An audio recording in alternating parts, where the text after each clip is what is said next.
2018년 4월 시행 기출문제 풀이 시작하도록 하겠습니다.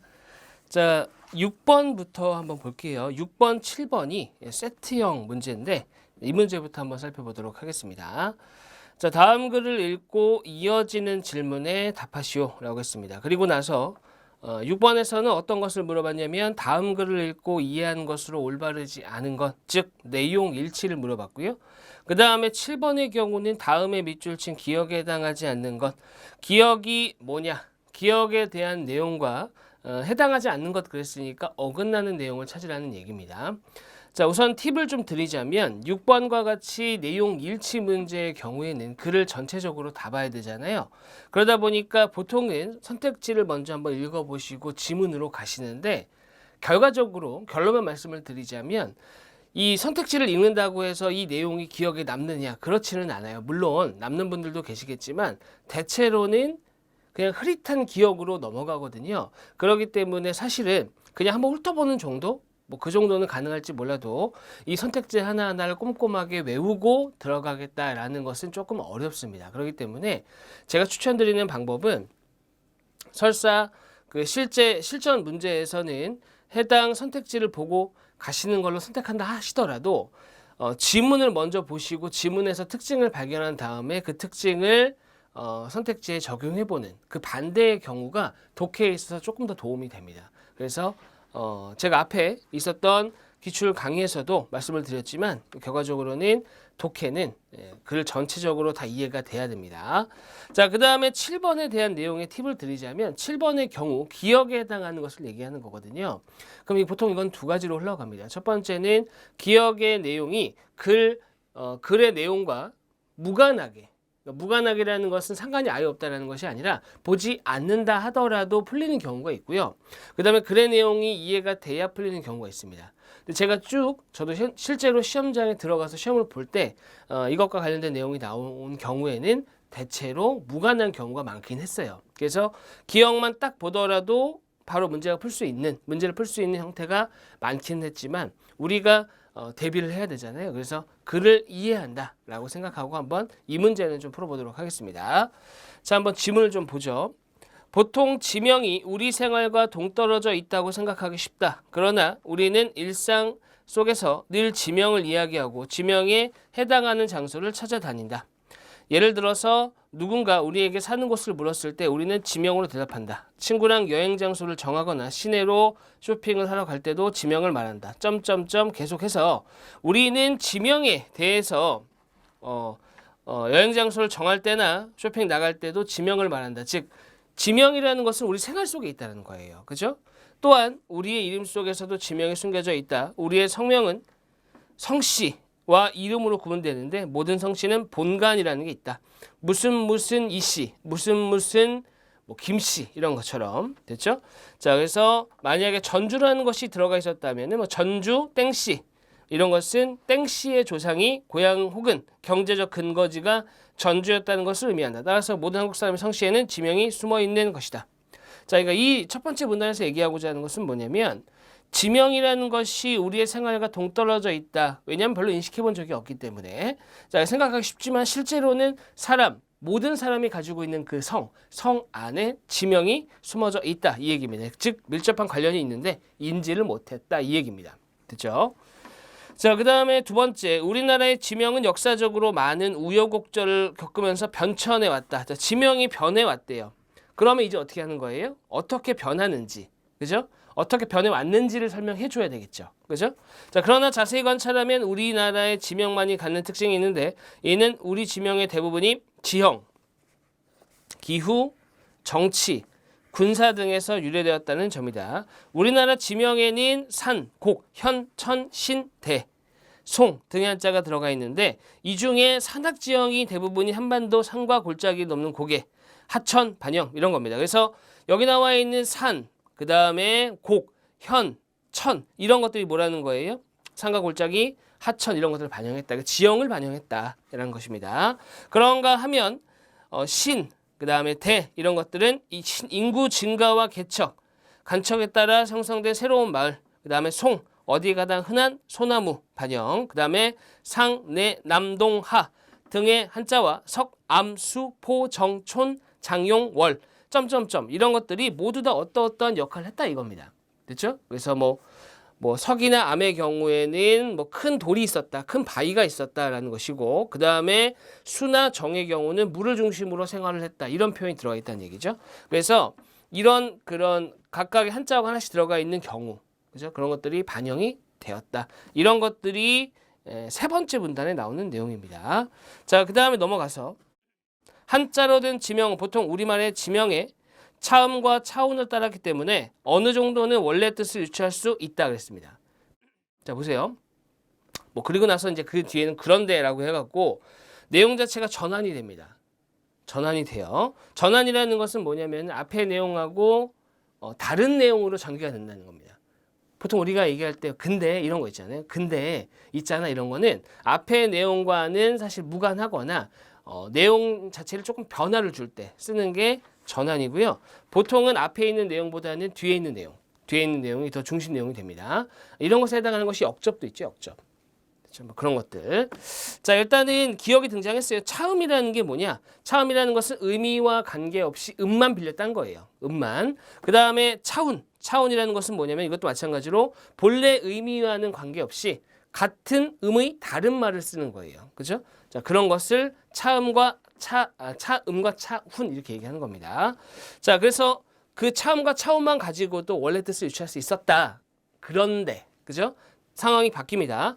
우리말의 지명을 한자어로 바꿀 때 잘못 바꾸면 그 의미가 매우 동떨어지게 된다. 특히 강조하는 거죠. 특히는 일제강점기 때는 우리나라의 지명의 뜻을 제대로 몰랐던 일제에 의해 잘못 바뀐 지명이 많았다. 자, 그 사례를 들어보면 경기도 안산시의 고잔동은 원래 우리 지명의 뜻을 말을 곧안이라는 겁니다. 곧안이라는 뜻이었다. 우리말의 의미를 제대로 살렸다면 한자 지명이 곧내, 갑내. 왜냐하면은 곧내 안이라는 뜻을 안 쪼갰다는 얘기이기 때문에 내라는 말이 들어가야 되는데 어떻게 했다는 거예요? 그거를 그냥 고잔 이렇게 쓴 겁니다. 고잔. 됐죠? 그래서 고잔으로 바꿨다. 그러니까 차음과 차운을 따랐기 때문에 원래 뜻을 어느 정도 유추할 수 있었는데 이거를 그냥 읽어버린 거죠. 고잔 이렇게 한자로 해버린 겁니다. 그러다 보니까 어떻게 된 거예요? 뜻이 유추하기 힘들어졌다는 얘기죠. 자, 한편 서울의 삼각지도 이와 같은 사례에 해당한다. 이곳의 원래 지명은 세벌인데 경기방언으로 새뿔입니다. 새뿔. 이를 새를 삼, 그 다음에 뿔은 각으로 해석해서 삼각지로 바꾼 것이다. 이렇게 잘못 바뀐 지명은 전국에 분포되어 있다. 현재 우리가 이 고잔과 삼각지에서 원래 의미를 찾아내기란 결코 쉽지 않다. 물론 얘네 둘은 찾았지만, 그죠? 다른 지명에선 찾기 쉽지 않다 이 얘기입니다. 자, 우리는 지명을 통해 판교는 다리가 있었던 곳이고 총무는 이순신이 관련된 깊은 곳이며 잠실은 누에를 치던 곳임을 알 수 있다. 이렇듯 각각의 지명에는 그 지명의 유래가 되는 역사적 사건, 인물, 전설 등이 담겨 있다. 조선시대에는 촌락의 특수한 기능이 지명에 반영되는 경우가 많았는데 특히 교통 및 방어와 관련된 촌락이 그러했다. 하천 교통이 발달한 곳에는 도진 취락이 발달했는데 이러한 촌락의 지명에는 도, 진, 포 등의 한자가 들어가고 역로에 따라 역원 취락이 발달해서 역은 공문서의 전달과 관리의 내왕, 관문의 수송 등을 주로 담당했고 원은 관리나 여행자에게 숙박을 제공했다. 따라서 역, 원 등의 한자가 들어가는 지명은 과거에 육상교통이 발달했던 곳이다. 됐습니다. 자, 해방 후 국토경관의 변화에 따라 지명에도 큰 변화가 있었다. 국토 개발에 따라 새로운 지명이 생겨났는가 하면 고유 해방 후 국토공간의 변화에 따라 됐다는 거죠. 그죠? 지명이 큰 변화가 있었고 고유의 지명이 소멸하거나 변질됐다는 겁니다. 그죠? 그 다음에 서울의 경우 인구 증가로 인해 새로운 동이 만들어지면서 공항동, 본동과 같은 낯선 지명이 생겨났다. 반면 굴레방다리, 말죽거리, 장승배기가 있죠. 모래내, 뚝섬 다 있는 겁니다. 고유지명은 행정구역 명칭으로 채택되지 않은 채 잊혀져 가고 있다. 또한 그 지역의 고유지명을 외면한 행정 편의적 발상에 의해 무미건조한 숫자로 된 지명이 많아지고 있는데 신림동의 경우 신림 1동, 2동, 3동, 점점점 13동까지 있다. 한편 방향의 착오를 일으키는 지명도 많다. 인천의 각 구의 명칭을 보면 동구, 서쪽에 서구가 있으며 북구와 서구는 같은 위치에 있다. 자, 지금까지 살펴봤던 지명에는 각 지역의 자연환경, 역사, 풍속 등이 반영되어 있다. 따라서 지명 연구는 곧 우리의 숨겨진 지리 역사의 풍속을 발견하는 것이다. 그래서 지명 연구를 하자라는 결론인 것 같아요. 결과적으로는. 자, 근데 실제로 요즘에는 동도 많이 쓰지만 저도 이제 그 뭐 배송 받거나 또는 배송을 하거나 책 주문하거나 책을 보내거나 그다음에 뭔가 이렇게 주문 등을 많이 하는데 실제로 요즘에는 그 동 주소를 쓰기보다는 도로명 주소를 많이 쓰죠. 그래서 동의 자체가 동이라는 것 자체가 사실 조금 잊혀져 가고 있긴 해요. 사실 어느 정도는. 자, 한번 보겠습니다. 6번에 다음 글을 읽고 이해한 것으로 올바르지 않은 것은 자, 1번에 지명으로 그 마을의 지리적 특성을 알 수 있다라고 했죠. 됐죠? 그래서 그 지역 자체가 물을 중심으로 됐다 그러면은 수나 정 이런 게 들어갔고 그다음에 큰 바위가 이정표 역할을 했다 그러면은 석이나 암이 들어갔고 그죠? 뭐 그런 것들. 그다음에 뭐 예를 들어서 육상교통이 발달한 곳이다 그러면 역이나 원 이런 것들이 들어갔고 점점점. 자, 그다음에 2번에 우리나라는 대체로 남동 방향을 선호했다. 그래서 이것도 마찬가지로 등장했던 내용이죠. 남이라는 것도 그다음에 동이라는 것도 많이 썼다. 그리고 선호했다라는 것도 실제로 들어가 있고요. 그다음에 3번 지명은 시간의 흐름에 따라 변형 변질되기도 한다 그랬는데 이 말이 순간적으로 뭐지 싶어요. 사실 내용 일치라는 게 뭐냐면 두 가지 갈래입니다. 하나는 뭐냐면 있는 그대로 그냥 그 문장 어떤 단어 그거를 그대로 따서 넣는 형태도 있고요. 그다음에 이걸 살짝 틀어서 일종의 가공을 해갖고 가는 경우가 있습니다. 자, 지명은 시간의 흐름에 따라 변형, 변질되기도 한다 그랬는데 이 말 자체가 아주 큰 내용으로 이 글에 있지는 않았지만 어떤 내용이 있었냐면은 변형, 변질이라는 것이 어떤 시기에 있었냐면 일제시대 때. 그죠? 일본이 압제하고 있을 때 어떻게 했다는 거예요? 고잔동을 원래는 곧내, 갑내 이렇게 가든가 그 다음에 삼각지 같은 경우도 원래는 뭐예요? 뿔의 의미를 가지고 있었는데 어떻게 했다는 거죠? 이걸 그냥 그대로 삼각 이렇게 한 거죠. 그죠? 그 다음에 고잔 이렇게 갔던 것처럼 원래 의미가 어떻게 되는 거예요? 퇴색되거나 변형, 변질되기도 하는 경우가 있었습니다. 과거에 있었던 것이 일제시대를 거치면서 그렇게 됐고 그 다음에 최근에 어떻게 되는 거예요? 좀 뭐 공항동 이게 좀 어색한 단어들도 들어간다 이렇게 얘기했었잖아요. 그죠? 자, 그렇기 때문에 3번도 있는 내용입니다. 그 다음에 4번 마을의 특수한 기능이 지명에 반영되기도 한다. 자, 맞습니다. 자, 그 다음에 5번 현재의 고유 지명과 행정구역 지명이 일치하는 경우가 자, 맞나요? 아니죠. 그죠? 요거 아닙니다. 그래서 고유 지명이 지금 없어지잖아요. 그렇기 때문에 점점 없어진다. 이렇게 얘기했기 때문에 자, 5번이 답이 되겠습니다. 자, 그 다음에 7번은 다음 중 밑줄 친 기억에 해당하지 않는 것 그랬습니다. 즉 한자로 된 지명은 보통 우리말의 지명, 차음과 차운을 따랐기 때문에 어느 정도는 원래 뜻을 유추할 수 있다라고 했습니다. 그죠? 그러면은 뭐예요? 유추할 수 없는 것을 찾으라는 얘기죠. 자, 일단은 확인해 보겠습니다. 1번의 밤섬, 밤섬은 율도, 밤율자, 섬도자 써서 그죠? 그 다음에 2번 곰내, 이 내가 천을 얘기하는 겁니다. 그죠? 그래서 곰, 웅천동 맞습니다. 자, 그 다음에 4번에 대숲말, 죽림리, 그 다음에 5번에 홀매, 독산 맞습니다. 하지만 3번에 나와 있는 가재울은 가재가 있고 산으로 둘러싸여 있다. 자, 이거거든요. 근데 이거를 가좌동 이렇게 했습니다. 이 가좌동이라는 것은 뭐냐면 가재라는 말을 변음한 거예요. 바꿔갖고 가좌로 만든 겁니다. 그래서 기억에 해당하지 않는 내용이 되겠습니다. 답은 3번입니다. 자, 그 다음에 8번 한번 가볼게요. 8번. 다음 중 밑줄 친 부분이 맞춤법에 맞지 않은 것은 이랬습니다. 맞춤법이라는 게 사실은 엄청나게 많은 내용이다 보니까 외울 게 많거든요. 그래서 제가 여기서 당부드리고 싶은 것은 뭐냐면 맞춤법과 관련된 문제는 문제가 등장할 때마다 좀 따로 정리해서 외우시는 게 좋습니다. 그러니까 내용 자체를 다 외우려고 하면 너무 많아요. 근데 보통 이렇게 문제에 등장하는 것들은 뭐냐면 나올 만한 포인트가 있는 거거든요. 즉 헷갈릴 만한 포인트가 있는 겁니다. 그래서 그런 포인트를 잡고 낸 문제들이기 때문에 그런 포인트를 조금 쌓아두실 필요가 있어요. 그래서 그것들을 기억하시면 좋습니다. 자, 맞춤법에 맞지 않은 것 있습니다. 자, 1번에 헛기침이 간간히 섞여 나왔다라고 했습니다. 일단은 간간히라는 것과 간간이가 부딪혀요. 간간히, 간간이. 근데 간간이라는 것이 보통 이런 것이 맞춤법이 비표준어, 그러니까 없는 말일 수도 있고요. 그 다음에 다른 의미로 쓰는 다른 낱말일 수도 있습니다. 근데 여기서 지금 간간히가 있고 간간이가 있거든요. 이게 헷갈리는 부분. 이 간간히 같은 경우는 뭐냐면은 매우 간절이라는 뜻이 있습니다. 뜻이 좀 여러 개예요. 매우 간절히. 그 다음에 뭐 간질간질하다 이런 표현도 있습니다. 좀 다른 표현이죠. 간질간질 하게 얘기할 때. 그렇죠? 그렇게 쓰는 표현이 있고요. 그 다음에 간간이라는 것은 가끔씩. 그 다음에 듬성듬성. 시간적으로 봤을 때는 시간 가끔씩입니다. 가끔씩. 근데 이게 공간의 의미로 있을 수도 있어요. 듬성듬성. 그렇죠? 이렇게 가질 수 있다. 그래서 보시면 헛기침이 간간히 섞여 나왔다라는 것은 뭐겠어요? 간절히? 헛기침이 간질간질 섞여 나와요? 말이 안 되죠. 그래서 이거는 간간이라는 것은 가끔씩 섞여 나왔다. 헛기침이. 이렇게 보시는 게 맞습니다. 1번입니다. 자, 그 다음에 2번을 보시면 이야기를 듣자 왠지 불길한 예감이 들었다라고 되어 있는데 여기서도 헷갈리는 것이 뭐냐면 왠지가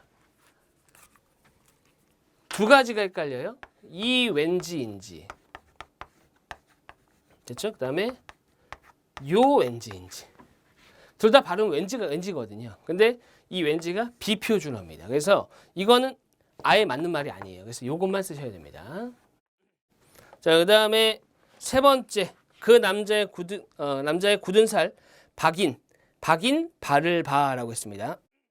이 박이다라는 것은 손바닥이나 발바닥에 굳은 살이 있잖아요. 그런 것들이 생기는 것, 이런 것을 박이다 이렇게 얘기하고요. 박히다라는 것은 뭐예요? 머릿속에 어떤 생각이 자리 잡다 이런 표현입니다. 그죠? 깊숙이 박히다. 그죠? 깊숙이 박히다. 어떤 생각이 깊숙이 자리 잡았다. 자, 그런 표현으로 쓸 때 박이다, 박히다. 박이다 둘 다 있는 표현이에요. 그 다음에 박히다. 자, 둘 다 있는 표현입니다. 자, 그 다음에 집에 가든지 학교에 가든지 해라. 자, 든지입니다. 여기서는 든지를 따져봐야 되는데 든지와 던지 둘을 봐야 됩니다. 일단은 이 든지 같은 경우는 뭐예요? 선택이네, 선택이에요, 선택. 그렇기 때문에 하나만 나오진 않아요. 가든지 말든지. 가든지 말든지가 아니라 가든지 말든지입니다. 그래서 든지라는 표현은 선택이 있을 때. 그 다음에 던지는 뭐냐면 얼마나 추웠던지 과거형이에요. 과거에 그러했다는 얘기입니다. 과거의 경험을 나타낼 땐 던지. 추웠던지 더웠던지 이렇게 얘기는 안 해요. 추웠던지. 진짜 기억만 해도 끔찍하다. 뭐 이런 표현 쓸 때 던지입니다. 던지. 됐죠? 자, 그 다음에 소파에 깊숙이 기대에 앉았다라고 했습니다. 깊숙이 이렇게 있는데 깊숙이 있잖아요. 자, 깊숙이와 히가 있습니다. 깊숙히 있잖아요. 요거는 비표준어예요. 됐죠? 자, 깊숙하다라는 말이 없잖아요. 그래서 깊숙히는 비표준어다. 됐습니다. 자, 그렇게 보시면 답은 1번 나오긴 했지만 조금 더 봤습니다. 자, 그 다음에 넘어가세요. 자, 넘어가서 13번 한번 보도록 하겠습니다.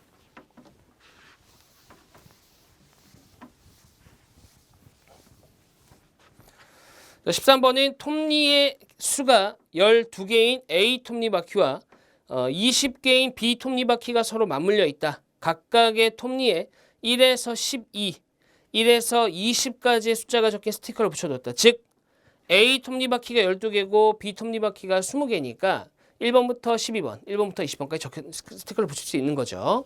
자, B 톱니바퀴가 10바퀴 회전하는 동안 이러면은 톱니바퀴는 총 200번 맞물립니다. 자, 회전하는 동안 같은 번호는 총 몇 번 마주치는가 라고 했는데 잘 보세요. 일단은 요거는 최소 공배수와 관련된 문제이죠. 얘네가 둘 다 나눠지는 숫자는 4입니다. 그래서 최소 공배수는 이렇게 곱하는 거잖아요. 최소 공배수는 4, 3, 5입니다. 자, 그래서 60 이렇게 되죠. 60입니다. 60. 즉 60번마다 어떻게 되는 거예요? 다시 처음 맞물렸던 것과 똑같은 곳에서 맞물리는 거죠. 그렇죠? 자, 그러면은 지금 20까지 있는 것을 10바퀴 회전했으니까 200개가 맞물린 거예요. 그러니까 60 곱하기 3. 세 바퀴를 돈 겁니다. 세 바퀴가 아니라 같은 위치에서 시작한 것이 3번이에요. 그리고 나서는 뒤에 20이 더해지는 거죠. 여기서 이제 중요한 것은 뭐냐면은 처음에는 둘 다 1에서 시작한단 말이에요. 그러니까 1부터 12. 60개 톱니가 맞물리는 동안 1부터 12가 맞물리는 것이 있습니다. 12개가 맞물리죠? 그게 3번이에요. 그 다음에 중요한데 다시 처음부터 시작한다는 얘기예요. 그죠? 처음부터 시작을 합니다. 시작을 할 때는 또 뭐 어떻게 되는 거예요? 1부터 또 다시 맞물려요. 그래서 여기서 또 12개가 있는 거죠. 여기에서. 이미 이거는 각자 최소 공배수니까 60개의 톱니가 맞물리는 동안 다시 또 처음부터 시작하잖아요. 60개 이후에. 그죠? 또 시작하고 또 시작하고 또 시작하는 상황입니다. 그죠? 그래서 12개가 맞물린다. 그래서 48개. 이렇게 되는 겁니다. 어려운 문제는 아니었어요. 3번입니다. 자, 그 다음에 14, 15번 한번 가보죠. 14, 15번. 자, 14, 15번에 다음은 국능원, 관람객 수에 관한 자료이다. 이어지는 질문에 답하시오. 14, 15번의 내용은 하나는 뭐 확인 또는 계산, 그 다음에 하나는 계산이네요. 그죠? 한번 가보겠습니다. 자, 일단은 자료가 주어져 있는 게 10년부터 17년에 국능원의 관람객 수와 단위는 1000명이에요. 실수 단위. 그 다음에 연도가 나와 있으니까 추이 물어볼 수 있고요. 그 다음에 유료 관람객 수와 무료 관람객 수 외국인이 있습니다. 자, 이렇게 되면은 순위를 물어보거나 그 다음에 대소를 따지거나 비교하거나 이런 것들을 물어볼 수 있고요. 그 다음에 밑에 있는 그래프는 2013부터 2017년의 국능원의 관람객 수입니다. 자, 일단은 축이 주축에 해당하는 것 중에 세로축은 뭐예요? 세로축은 자, 유료 관람객 수. 자, 보시게 되면은 유료 관람객 수, 무료 관람객 수, 외국인 관람객 수를 어떻게 표현한 거예요? 막대 그래프로 표현한 겁니다. 막대 그래프로. 수치가 안 써 있어요. 근데 안 써 있어도 돼요. 왜냐면은 위에 그것에 대한 수치가 다 나와 있거든요. 즉 13년부터 17년까지 어떻게 돼 있다는 거예요? 그 합이 다 주어져 있다는 얘기입니다. 각각이 다 주어져 있는 거예요. 그러니까 그대로 표현한 거예요. 옮긴 거야. 그냥 표에 있는 것을 그래프로 옮긴 거예요. 물론 10년부터 옮긴 것이 아니라 13년부터 옮겼습니다만. 됐죠? 그리고 좀 특징이 뭐냐면은 전체는 꺾은선 그래프로 나타냈는데 걔는 보조축에 나타냈어요. 됐죠? 보조축. 자, 그래서 유료, 무료, 외국인. 전체 관람객 수는 또 밑에 있습니다. 유료와 무료만 합입니다. 유료 관람객 수와 무료 관람객 수의 합이에요. 이게 전체 관람객 수고 외국인은 모르겠습니다. 외국인은 어쩌면 유료일 수도 있고 무료일 수도 있어요. 근데 그중에 외국인만 따로 떼놨을 수도 있습니다. 그럼 몰라요. 주어진 자료 안에서는 그것에 대한 내용이 없기 때문에. 됐죠? 확실한 건 뭐냐면 유료랑 무료랑 더한 것이 어떻게 되는 거예요? 꺾은 선에 표시가 된 겁니다. 그건 확실한 겁니다. 됐죠? 자, 거기까지입니다. 거기까지. 자, 됐습니다. 그 정도 보시고 한번 자료로 가볼게요. 요 하나만 좀 얘기해 볼까요? 일단은 위에 있는 자료하고 밑에 있는 자료 중에 똑같은 게 있거든요. 지금 보시면 유료, 무료, 외국인 같은 경우는 어떻게 된 거예요? 밑에 그대로 표현했잖아요. 이런 걸 뭐라 그러냐면 대등 자료라고 합니다. 대등 자료. 똑같은 자료인데 하나는 표로 보고 하나는 그래프로 본 거예요. 그러면은 이 그래프의 특징을 좀 봐야 됩니다. 그래프 특징이 뭐냐면 일단 유료, 무료, 외국인 같은 경우는 막대 그래프로 표현했잖아요. 그럼 막대 그래프 같은 경우는 주된 특징이 뭐냐? 비교의 역할이 있어요. 비교. 비교를 어떻게 하라는 거예요? 이 막대를 이용해서 해보라는 겁니다. 막대의 크기를 가지고. 물론 추이를 물어볼 수도 있어요. 막대 그래프 가지고. 왜냐하면 막대에 수치가 안 써있다 하더라도 커졌는지 작아졌는지는 알 수 있으니까. 됐죠? 그 다음에 꺾은 선 그래프 같은 경우는 추이를 보통 보라고 하거든요. 추이. 그죠? 추이를 보라고 합니다. 자, 그렇기 때문에 용도가 그렇고요. 물론 비교할 수도 있죠. 수치가 써있지 않다 하더라도. 그리고 대략의 값을 알 수 있어요. 전체 같은 경우는 써있진 않지만 대략의 값은 알 수 있습니다. 예를 들면 2014년이다 그러면 한 13,000쯤 되겠구나. 자, 그렇게 알 수 있다는 겁니다. 자, 그렇게 보시면 될 것 같아요. 자, 그리고 나서 문제 보죠. 14번. 다음 자료에 대한 보기의 설명 중 옳지 않은 것을 모두 고르면 기억. 2015년 전체 관람객 수는 전년도보다 감소했으나 무료 관람객 수는 전년도보다 증가했다. 자, 15년 확인입니다. 전체 관람객 수는 감소했는지는 어떻게 따지면 돼요? 꺾은 선 그래프 추이를 보면 되는 거죠. 감소했어요. 용도에 맞게 쓰였습니다. 자, 그 다음에 무료 관람객 수는 전년도보다 증가했어요. 이거는 막대 그래프로 확인하셔도 되고 그 다음 위에 나와 있는 표로 확인하셔도 됩니다. 자, 맞죠? 자, 기억은 맞는 내용이니까 빼고. 니은 2017년 외국인 관람객 수는 전년 대비 43% 미만 감소했다 그랬는데 요건 조금 중요하게 다뤄볼게요. 보세요. 2017년에 외국인 관람객 수를 보시면 3,849에서 2,089가 됐습니다.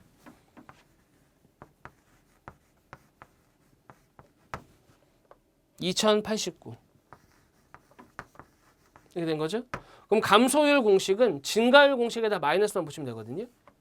3,849였어요. 근데 여기에서 이렇게 빼는 거죠. 이게 감소율 공식입니다. 이렇게 되는 거죠. 증가율의 공식에다 마이너스 붙이면 감소율 공식이에요. 됐죠? 요거를 계산을 해보시면 3,849 분의 자, 빼시게 되면은 1,760인가요? 이렇게 되는 거죠. 그죠? 1,760입니다. 근데 문제에서 뭐라 그랬냐면 이 값이 43% 미만이다. 잘 들으세요. 자료 해석이라는 게 그래요. 이런 보통 43%라는 아주 디테일한, 아주까지는 아니지만 좀 상대적으로 디테일한 숫자가 등장하는 경우에는 이런 숫자가 나왔다. 40% 이상도 아니고 50% 이상도 아니고 43%가 나왔다 그러면 이런 문제는 둘 중에 하나입니다. 맞거나 틀리거나. 너무나 당연한 얘기죠. 근데 이런 게 있어요. 큰 차이로 틀리거나. 큰 차이로 틀리거나예요. 그렇기 때문에 대략적인 값만 구하시면 돼요. 그러면은 상징적인 숫자가 있어요. 43 말고 상징적인 숫자 45가 있어요. 그러니까 근처에 있는 숫자 중에 상징적인 숫자가 45가 있습니다. 43% 미만이라고 했으니까 40%가 되는지 안 되는지 따지면 안 돼요. 이 말 맞는지 틀린지 따지려면 43%보다 높은 것 중에 찾으셔야 됩니다. 상징적인 숫자. 왜 45%가 상징적인 숫자냐? 45%라고 돼 있잖아요. 45%는 이거예요. 50% 마이너스 5%. 즉 50%는 절반이죠. 5%는 뭐예요? 이거의 10분의 1입니다. 절반 구하는 건 어렵지 않아요. 이 절반 구하는 게 어렵나요? 어렵지 않죠. 그거의 10분의 1은 수 좀 하나만 옮기면 되잖아요. 그렇기 때문에 45%는 상징적인 숫자가 된다. 자, 체크해 주시고 한번 확인해 보죠. 자, 이거의 뭐라고요? 50% 절반을 구하는 겁니다. 1925라고 할까요? 이렇게. 그렇죠? 이게 45%입니다. 50%입니다. 그 다음에 45%니까 5%를 빼야 돼요. 3을 할까요? 이렇게. 이거 빼보시는 거죠. 이게 45% 값이에요.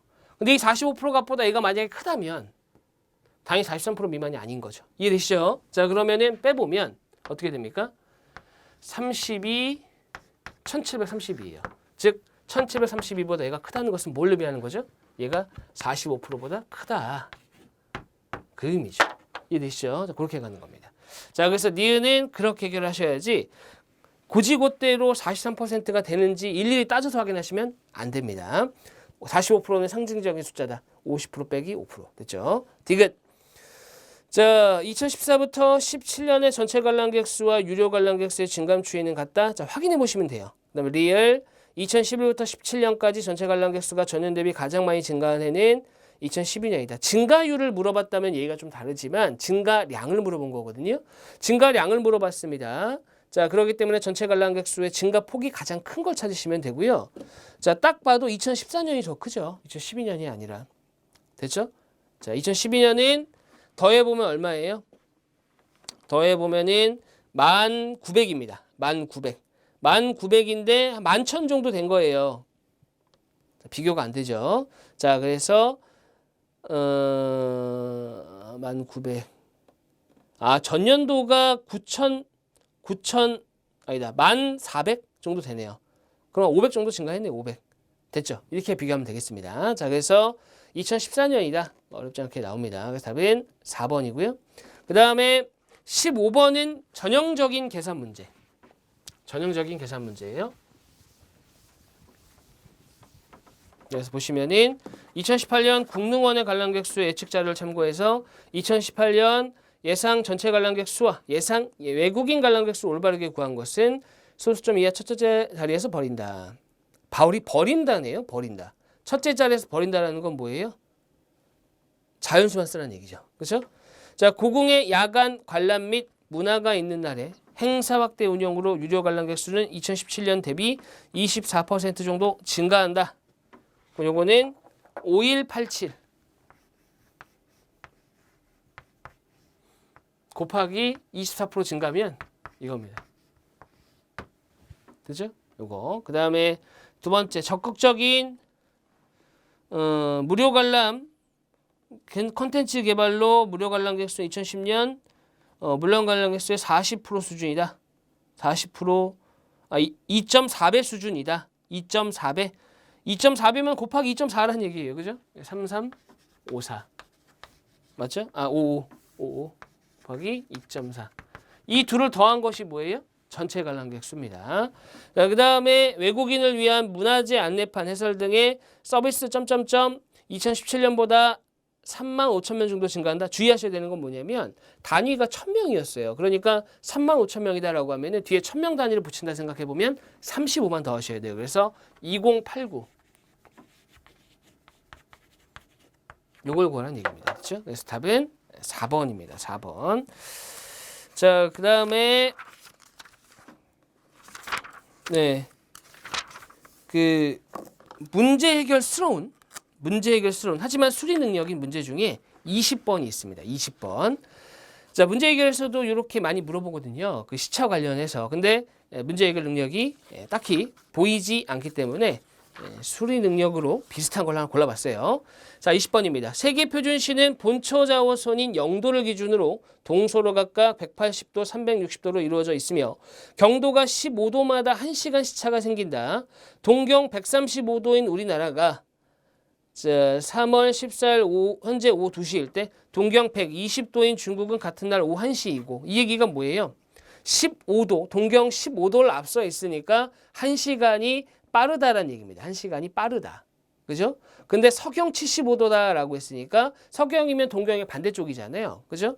자, 이를 바탕으로 우리나라가 4월 14일 오전 6시일 때 서경 120도인 LA의 시각을 구한 것은 이랬는데 15도가 1시간입니다. 1시간이에요. 됐죠? 근데 우리나라 기준입니다. 4월 14일 6시. 06시. 이거죠? 근데 우리나라가 135도예요. 그러면은 15 곱하기 9. 120은 뭐예요? 15 곱하기 8. 근데 이겁니다. 여기가 영도고요. 이쪽이 서고 이쪽이 동이에요. 그렇기 때문에 이쪽으로 15 곱하기 9가 와 있는 거고요. 이쪽으로는 15 곱하기 8이 와 있는 거죠. 그렇다면은 결과적으로는 17시간 차이가 나야 됩니다. 맞죠? 그래서 여기다가 17시간을 빼라는 얘기예요. 자, 그럼 전날로 돌아가겠죠? 4월 13일. 11시간 24에서 11을 빼게 되면 얼마예요?